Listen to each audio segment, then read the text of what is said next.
তাহলে তার পরিণাম কিন্তু এইভাবেই আসে। মানুষের বারবার আমরা যেটা বলার চেষ্টা করছি যে যে কোনো মুহূর্তে বাড়িটি ভেঙে পড়তে পারে। তারা ৩২-এর বাড়িটির মাধ্যমে শেখ হাসিনার বাড়িটির ভিতর দিকে আমরা ঢুকে যেতে চাই। আমরা একটু দিতে চাই সরাসরি ভাঙচুরের সঙ্গে জড়িত যারা সরাসরি আজকে শেখ হাসিনারা অ্যানাউন্সমেন্ট দিছে যে হচ্ছে গিয়ে উনি ভাষণ দিবে নাকি। ওটা নর্মাল রিয়াকশন, এটা আলাদা করে কিছু ঘটা করে কিছু করার ছিল না। ওনার ফ্যামিলি, ওনার ওই মুজিবের জন্ম ১০৫ বছর আগের থেকে যা হইতেছে যা করতেছে ওর জন্মের পর থেকে ওটা রিয়াকশন আজকে না, নাথিং স্পেশাল। স্বৈরাচার যত উকি ঝুঁকি মারবে তত তাদের যে আস্তানা আছে, স্তম্ভ আছে, সেগুলো গুড়িয়ে দেওয়া হবে। ফেসিবাদের যতগুলো টুল ছিল, যতগুলো টুলস, যে সমস্ত টুলস দিয়ে আমাদেরকে জুলুম করা হয়েছে, সব টুলসকে ভাঙা হবে। কারণ পৃথিবীতে ফেসিবাদের টুলস রাখা হয় না, পৃথিবীর কোথাও ফেসিবাদের টুলসকে রাখা হয় না।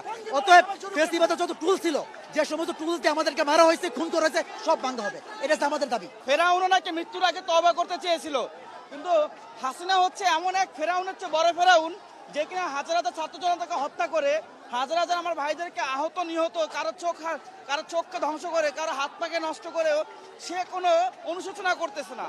এই অনুশোচনার তীব্র ক্ষোভে আজকে আপনারা এখানে দেখতে পাচ্ছেন।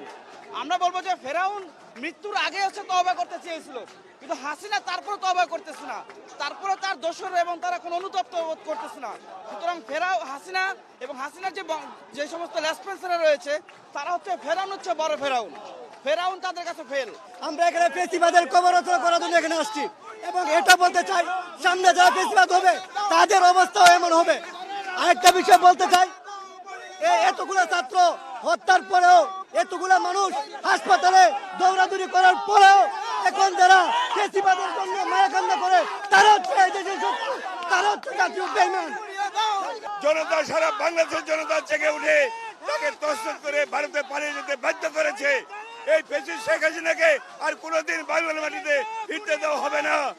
আমরা যার জন্য এই বাংলাদেশের ছাত্র জনতা, এই সমন্বয়কারী সহ যে রক্ত দিয়েছে রাজপথে, সেই রক্ত বৃথা যেতে দিব না।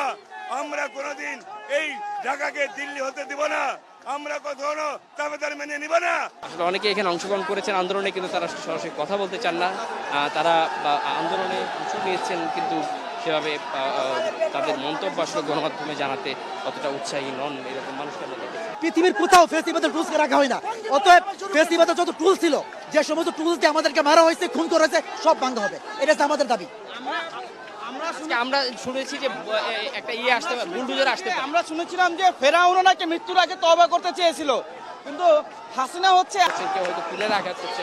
প্রত্যেকের চাওয়া কিন্তু একটা থাকবে না ৩২, অর্থাৎ ৩২ উদ্দেশ্য নয়, ফ্যাসিজমের কোনো ধরনের আইকনিক প্লেস অথবা কোনো ধরনের এই ধরনের জায়গা যেখান থেকে আবারও ফ্যাসিবাদ জন্ম নিতে পারে, সেই ধরনের জায়গা কিন্তু তারা রাখতে চাচ্ছেন না। এবং সেই সাথে তাদের যে প্রস্তাবনা রয়েছে সেটা অনুযায়ী এই ৩২ নম্বর বাড়িটিকে তারা পাবলিক টয়লেট কিংবা খেলার মাঠ হিসেবে তারা আসলে দেখতে চান। তাদের কারো সঙ্গে আমরা কথা বলেছি, তারা এমনটা আজকে আমরা দেখতে পাচ্ছি।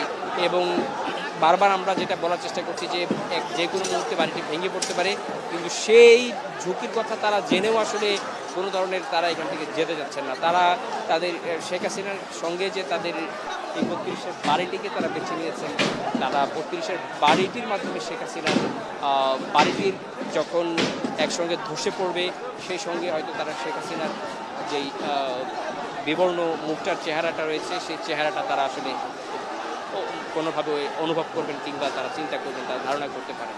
এবং ফ্যাসিজম প্রতিষ্ঠা করে এবং মানুষকে গুম হত্যা এবং জঙ্গিবাদের এবং মতো নানা ধরনের